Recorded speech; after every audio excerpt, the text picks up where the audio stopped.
This episode has been brought to you by CompleteNutra.com, Whole Family Nutrition. In clinical nutrition, remissions are normal. It's expected from the protocol. It's expected. That's what we expect because there's been protocols like this before. So we know, it's just not in the public knowledge yet. It's not in the AMA's mouths yet, but we know through global science that many diseases can be reversed with higher and higher levels of vitamin D3. Wow. I know, right? I just don't recommend the 25,000 shotgun once a week. That's just kind of rude to the liver. Better to do 10,000 a day and just keep building it up over time.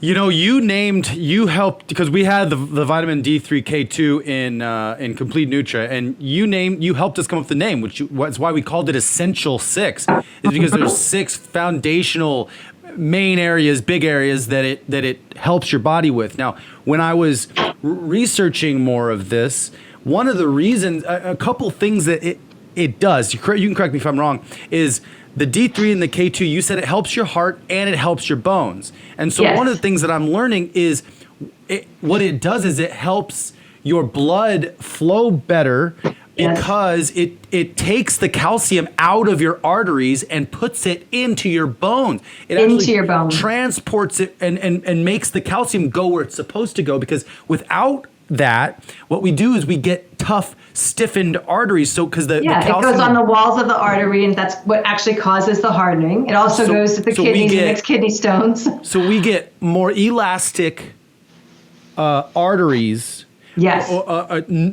So we have less heart problems because there's less hardening of the arteries, and we have less bone problems because it's transporting all the calcium to the bone, and then we get better functions on our whole body because now our blood flows better and cleaner throughout our body. Does that make sense? That is absolutely correct. Yeah, very good. Yes. Cool. Yeah, and how important is that, especially with today's work environment where people are sitting at computers day long, like 6, 7 hours, 8 hours a day.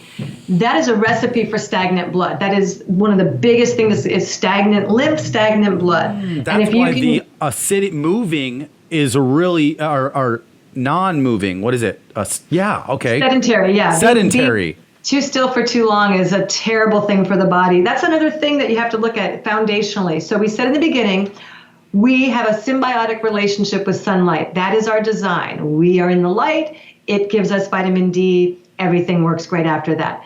We are also completely moving creatures. We are not designed to sit still. We are designed to roam. We're designed to work. We're designed to hunt. We're designed to go find the berries and eat them. But we are not designed for sitting still. And this indoctrination of little kids, putting them by age 6 into desks with chairs and sitting still and the whole thing. So that by the time we get out of college, we're trained to expect to sit at a desk all day. That's what we want. If we're lucky, we get to sit at a desk all day. Completely insane. I mean, just the whole model is steering people away from their well-being. It's robbing them of their well-being. And it doesn't mean it's the only way to learn.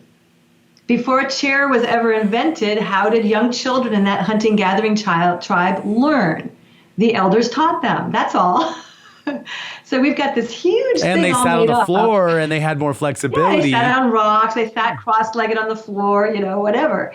So we have this, it's a very interesting time to be alive because we have this sort of fantasy world that we've created with all this technology and all this creature comforts, but we're also all kind of waking up and going, it's a little empty in here, and there's some things that don't really work in here, and maybe we need to not be in here. So the ideal classroom, since we talked about my fantasy of the doctor's office of the future, my ideal classroom would be weather dependent, mostly outside, and often walking while learning or reciting or teaching. And recitation would be more like learning important things and memorizing them, like, calcium helps my bone build strong, and you're on a hike and you're reciting things like that. This repetition and adding and subtracting, all that stuff, that's very basic stuff that can be taught in multiples of ways. So that's a great point. Yeah, totally. We need to really break out of that box. It's a terrible box, and then it creates stagnant adults that get cancer and diabetes and heart conditions because they're operating outside of the design scope of their body. And I find it fascinating. You take Joe, he's 60 years old. He's getting ready to retire in 5 years. He's worked at a desk his whole life. Joe would never dream of taking his Toyota Camry to the Daytona 500 because he knows that car is not designed for that. But Joe will have a sedentary lifestyle, not take supplements, eat fast food when he feels like it, drink a couple beers every night, and wonder at 60 why he just can't even move.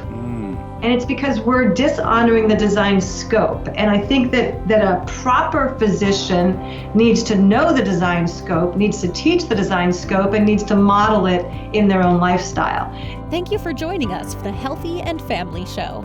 Visit our website at healthyandfamily.com. That's healthyandfamily.com to see what all the other doctors, experts, and real moms have to say about keeping your whole family healthy. This episode has been brought to you by CompleteNutro.com, Whole Family Nutrition, and aired on the Goldstone Network.